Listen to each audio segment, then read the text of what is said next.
బంధువులారా, శ్రావణ మాసం మళ్ళీ వచ్చింది. ఎన్నో ధార్మిక ప్రేరణలు, సంకల్పాలను శ్రావణ మాసం కలిగిస్తుంది. చాలామంది మాంసాహారం తినేవాళ్ళు కూడా శ్రావణ మాసం నెల రోజులు ఇల్లు వాకిలి కడుక్కొని పవిత్రంగా శుభ్రంగా ఉండే ఒక సంప్రదాయం మన తెలంగాణలో ఉంది. ఆంధ్రాలో మాత్రం కార్తీక మాసానికి ఎక్కువ ప్రాధాన్యం ఇస్తారు వాళ్ళు.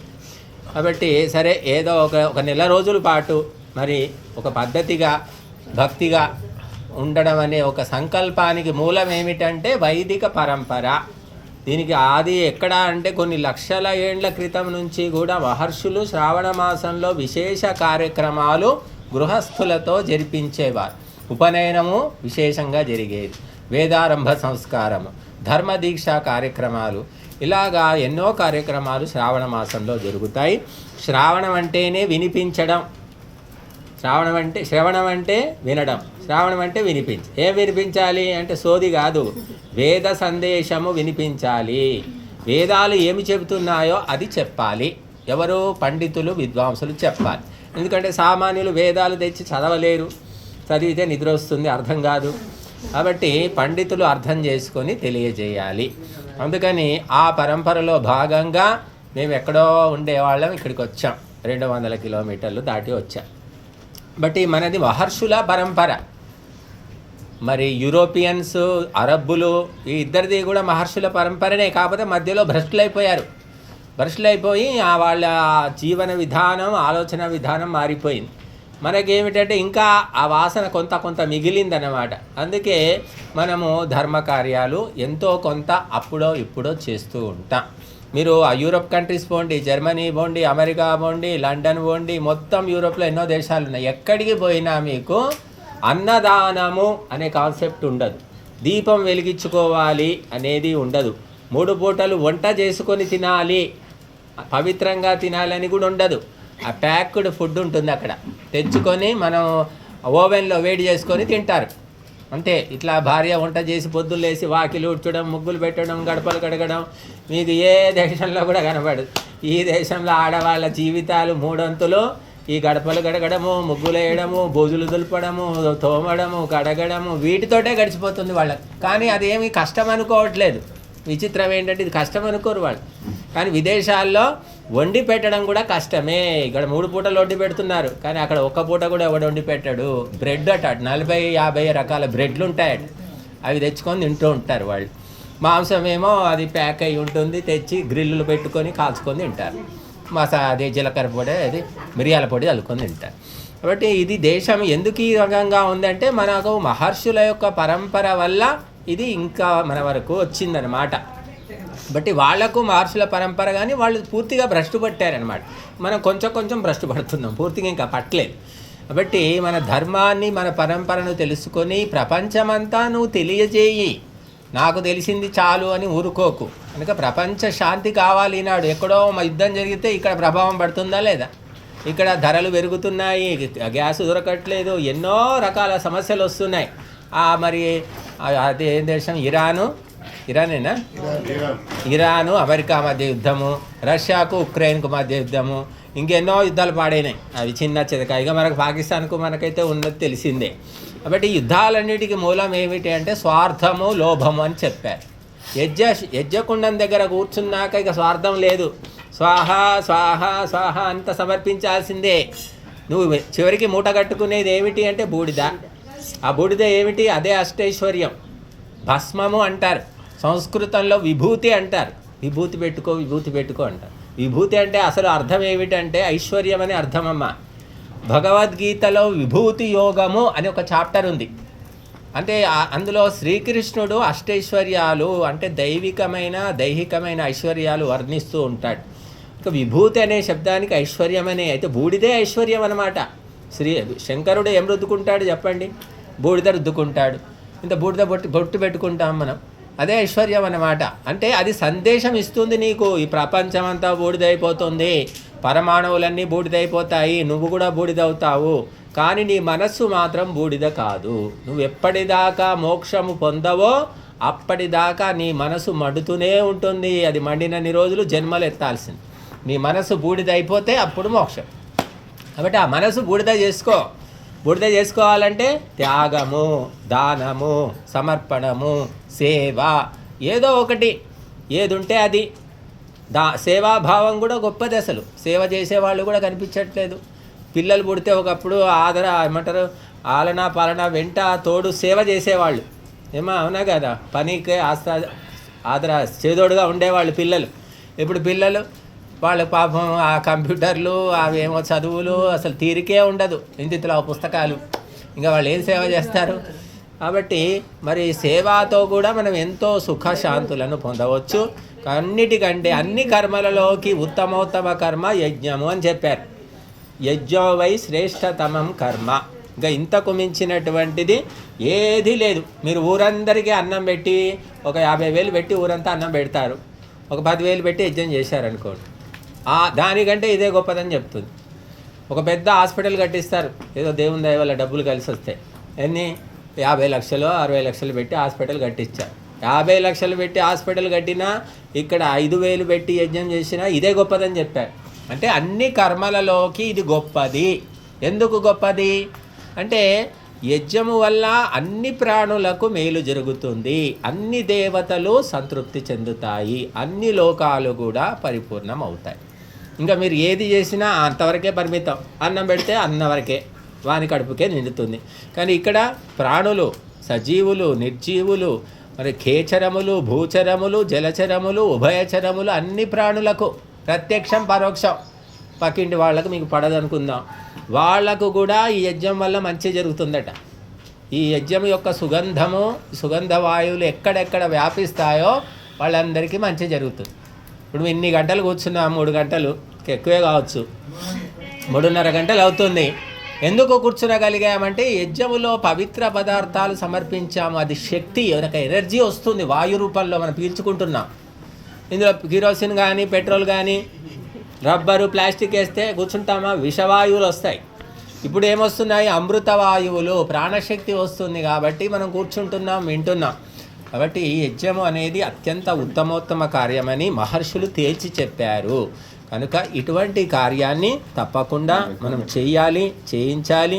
తద్వారా మాత్రమే స్వర్గమోక్షాలను మనము పొందగలుగుతాము. భగవద్గీతలో చాలా స్పష్టంగా ఎన్నో శ్లోకాల లోపల మనకు యజ్ఞ మహత్యాన్ని తెలియజేయడం జరిగింది. పరమాత్మ మొట్టమొదలు మానవులను పుట్టించినప్పుడు మానవులతో పాటు యజ్ఞాన్ని కూడా పుట్టించాడట.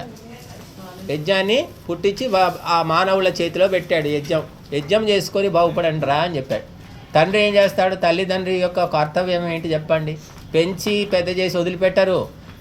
ఒక ఇల్లు ఇవ్వాలి వాడికి, ఇల్లు లేకుంటే వాడు ఎట్లా బతుకుతాడు, ముందే వాడు నోట్ల నాలుక లేనోడు, ఇల్లు చేయాలి, పొలం కనీసం ఒక 5 ఎకరాల పొలం ఉండాలి, ఇలాగా కొన్ని ఆలోచించి వాళ్ళు ఏర్పాట్లు చేస్తారు. అట్లా భగవంతుడు కూడా మనిషి బుద్ధి తెలిసి ఈ మనుషుడు బాగుపడాలంటే యజ్ఞం చేయాలి అని చెప్పేసి ఆ యజ్ఞాన్ని కూడా సృష్టి ఆదిలో మనకు సమర్పించాడు. చేసుకోవయ్యా యజ్ఞం చేసుకొని బతుకో. వాడేం చేశాడు, రాను రాను రాను యజ్ఞం అనేది మూలకు పెట్టేశాడు. ఎందుకంటే దురాశ, సోమరితనము, క్రమశిక్షణ లేకపోవటము, దురాలోచనల వల్ల పక్కన పెట్టేశాడు. దానివల్ల ఏమైందంటే మనుష్యుడు, దేవత కావలసిన మనుష్యుడు అసురుడైపోయాడు. అసురునికి శాంతి ఉండదు, మొత్తం అశాంతి అయిపోయింది. కాబట్టి ప్రపంచం లోపల యజ్ఞము చేసేది మనమేనండి, గుర్తుపెట్టుకొని. మీరు అమెరికా పోయి ఈ యజ్ఞం చేయాలంటే 5 లక్షలు కావాలి. ఎందుకు అంటే అన్నీ ఇక్కడి నుంచి తీసుకుపోవాల్సింది, అక్కడ ఏం దొరకవు. ఎందుకు, దేవతా వృక్షాలు లేవు, మూలికలు లేవు, వనస్పతులు, ఔషధులు, నవధాన్యాలు ఏమీ ఉండవు, పండితులు కూడా ఉండరు. మమ్మల్ని ఇంకెవరినో ఆ విమానం ఎక్కించి తీసుకుపోవాలి, లేదా అక్కడ దొరికితే అక్కడ తెప్పించుకోవాలి. మళ్ళీ పర్మిషన్ తీసుకోవాలట. ఇంట్లో హోమాలు యజ్ఞాలు చేయడానికి పొగ రాకూడదు, పొగ వచ్చిందంటే ఫైర్ ఇంజన్ వస్తుంది. అందుకని ఇంట్లో చేయాలంటే పర్మిషన్. ఎన్నో ఉంటాయి అక్కడ తిప్పలు. కానీ మనకేమిటి, ఇక్కడ కూర్చున్న దగ్గరే టాకా టాకా మొన్న అనుకున్నా, వారం కింద అనుకున్నారేమో చేసేసాం. ప్రతిదీ దొరుకుతుంది, డబ్బులు వారేసినా దొరుకుతుంది. విదేశాల్లో నువ్వు డబ్బులు వారేసినా సరే దొరకడం, అసలు మనుషులే దొరకరు. మనం ఇక్కడ ఇంతమంది వచ్చి కూర్చున్నాం, మీరు హోమం చేసుకుంటే ఎంతమందికి చెప్పినా కూడా ఆ రోజు సెలవు రోజు అయితే కుదిరితే, ఎందుకంటే చాలా 100 కిలోమీటర్ల దూరంలో ఉంటారట ఒక్కొక్కరు, కాబట్టి కారు వేసుకొని రావాలి. కాబట్టి ఇవన్నీ ఉంటాయి. కాబట్టి ఇది అందుకోసమే దేవభూమి, యజ్ఞభూమి, పవిత్ర భూమి అని చెప్పారు. ఇక్కడ ధర్మ కార్యాలు చేయడానికి పెద్ద కష్టం లేదు, అందరూ సహకరిస్తారు. కానీ మరి మన దేశం లోపల ఈ పాశ్చాత్య విద్య వల్ల అనేక మంది మారిపోయారు, దానివల్ల సుఖశాంతులు మాత్రం లేవు. కాబట్టి మనము ఈ పవిత్ర దేవభూమిలో పుట్టినందుకు దేవతల రుణం తీర్చుకోవాలంటే అగ్నిహోత్రం చేయాలని చెప్పారు.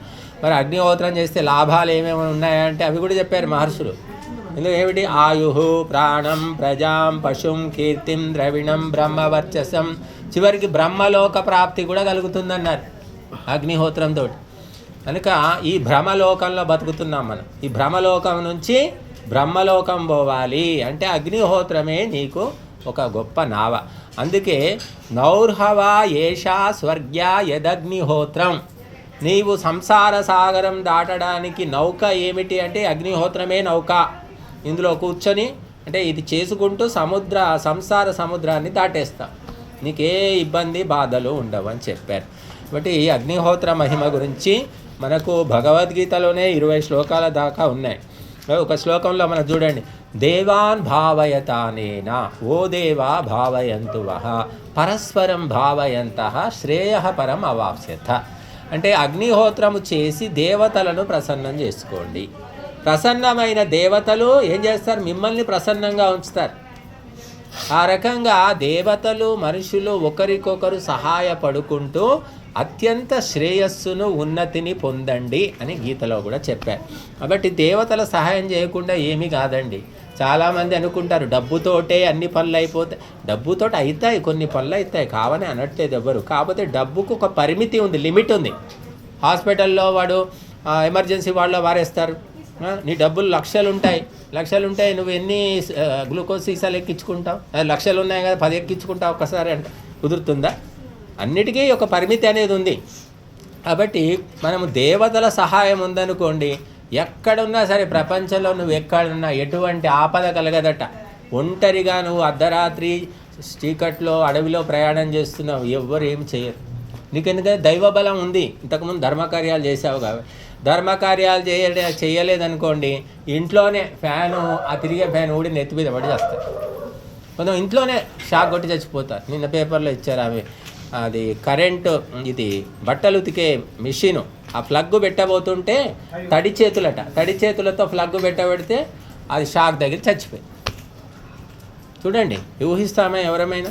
కాబట్టి ఈ ఆపదలు మనం ఊహించని ఆపదలు ఎవరు తప్పిస్తారు? ఏ ప్రభుత్వం తప్పించదు, ఏ కొడుకు తప్పించాడు, ఏ భర్త తప్పించాడు. ఎవరు తప్పిస్తాడంటే నువ్వు చేసుకున్న ధర్మ కార్యాలను బట్టి నీకు రక్షణ దొరుకుతుంది.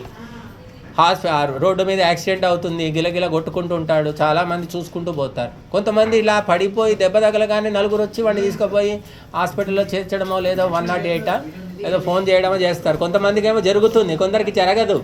ఎందుకు జరగదు ఆలోచించండి. అందరికీ జరగాలి, అందరికీ జరగకూడదు. కానీ కొంతమందికి ఏమో ఫోన్ చేసి పిలుస్తున్నారు, కొంతమందికి అసలు పట్టించుకోవట్లేదు. మనం చేసిన పుణ్యపాప కర్మలను బట్టి ఫలితం అనేది ఉంటుంది. కాబట్టి ఎప్పటికీ నా కొడుకు రక్షిస్తాడు, నా భర్త రక్షిస్తాడు అంటే వాళ్ళు కూడా పరిమితికి లోబడి రక్షిస్తారు. మాకు తెలిసి మా ఊళ్ళో మోహన్ రెడ్డి అని ఉండేవాడు, కోట్లు ఉన్నాయి, మా ఆశ్రమానికి 5 లక్షలు ఇస్తా అన్నాడు. అటు ఇస్తా అంటున్నాడు. ఈ లోపలే ఓ రోజు ఆయన హైదరాబాద్లో ఏదో కార్యక్రమానికి వెళ్ళాడు, బాత్రూమ్కి వెళ్ళాట, బాత్రూమ్ తలుపు పెట్టుకున్నాడు, హార్ట్ ప్రాబ్లం వచ్చి అక్కడే చచ్చిపోయాడు, బాత్రూంలోనే చచ్చిపోయాడు. బాత్రూమ్ పగలగొట్టి తీశాడు. 5 లక్షలు ఇవ్వలేదు, కానీ 5 లక్షలు ఇచ్చాడేమో అని ఒక పేరు వచ్చింది. అట్లా మనం ఎప్పుడు చనిపోతామో ఎవరికి తెలియదు. కాబట్టి మనకు ఆపదలు వచ్చినప్పుడు రక్షించేది దైవ కార్యాలే అని గుర్తుపెట్టుకోవాలి. దైవ కార్యాలు పరోపకార కార్యాలు. ద్రౌపది వస్త్రాపహరణం జరిగింది, ఆమెకు శ్రీకృష్ణుడు అక్షయ వస్త్రాలు ఇచ్చి రక్షించాడు. ఎలా రక్షించాడంటే అంతకుముందు ఓ పుణ్యకార్యం చేసిందట ద్రౌపదీదేవి. గత జన్మలోనో ఆ జన్మలోనో కథ చెప్తూ ఉంటారు. ఆమె ఎక్కడో ఆ వన విహారానికి వెళితే అక్కడ ఒక నదిలో ఆమె చెలికత్తలు స్నానం చేస్తున్నారట. స్నానం చేస్తుంటే నది ఇలా పారుతూ ఉంది. కింది దగ్గరేమో ఒక మహర్షి స్నానం చేస్తున్నాడు, వీళ్ళేమో పైన ఎత్తు మీద వీళ్ళు స్నానం చేస్తున్నారు. ఈ మహర్షి వాళ్ళని చూడలేదు, అంటే వాళ్ళకు కనబడద్దనే పైన స్నానం చేసుకుంటున్నారు. అయితే ఆయన స్నానం చేస్తుంటే ఆ గోచి తీసి అది ఉతుక్కుంటుంటే అది కాస్త ఆ ప్రవాహంలో కొట్టుకుపోయింది. ఇంకా ఏం లేవు, బట్టలు లేవు, ఇంకా ఆయన ఒకటే గోచి. ఇక ఆయన ఇలా ఆలోచిస్తున్నాడు అందులోనే ఉండి. అయితే పైన ద్రౌపది స్నానం చేస్తుంది, ఆమె చూసిందట. ఆమె రాజకుమారి విదుషీమణి గమనించి ఇదేదో ఉంది అని చెప్పి కొంగు చింపి ఆమె వదిలేసిందట నీళ్లలో పైన. ఆ కొంగు పైనుంచి కిందికి వస్తే అది కట్టుకొని బయటకు వచ్చాడని కథ చెప్తారు. అంటే పుణ్యం అనేది వెనక ఉంటేనే రక్షణ అనేది జరుగుతుంది. గుడ్డిగా భగవంతుడు ఎవరిని పడితే వాళ్ళని రక్షించాడు. కాబట్టి మనము యజ్ఞము ద్వారా ఎంతో గొప్ప పుణ్యకార్యం చేస్తున్నాం. ప్రపంచంలో ఇంతకు మించి లేదన్నారు. ఎన్నైనా చేసుకో, ఆసుపత్రులు కట్టు, అనాథ శరణాలయాలు కట్టు, చెట్లు నాటు, మరి ఇంకా దానము ధర్మము ఎన్ని రకాలు చేసుకున్నా యజ్ఞానికి మాత్రము సాటి లేదు. అందుకే యజ్ఞోవై శ్రేష్టతమం కర్మ అన్నారు. ఇంతకు మించి లేదు. ఎందుకంటే దీనివల్ల చతుర్దశ భువనాలు శుద్ధి అవుతున్నాయి, సమస్త ప్రాణులకు మేలు జరుగుతుంది. కాబట్టి దీని యొక్క వ్యాపకత్వము వల్ల ఆ పేరు వచ్చింది. కాబట్టి అటువంటి కార్యము అందరూ కూడా చేయలేదు. మేము సంగారెడ్డి వస్తున్నాం 25 ఏళ్ళుగా. మరి 25 ఏళ్ళ నుంచి మన ప్రభాకర్ సార్ చేస్తున్నారు, ఇంకా ఎవరున్నారు, ఇంకెవరో ఒకరిద్దరు చేస్తూ ఉన్నారు అంతే. ఇప్పుడు ఈ సంవత్సరం కొత్తగా ఈ కంపెనీలోకి మీరు, మీ అక్కయ్య, తర్వాత ఇంకో శ్యామలమ్మ పైన వెళ్ళి ఇంట్లో అద్దెకుంటారు, వాళ్ళు యాడ్ అయ్యారు, ముగ్గురు యాడ్ అయ్యారు అనమాట కొత్తగా.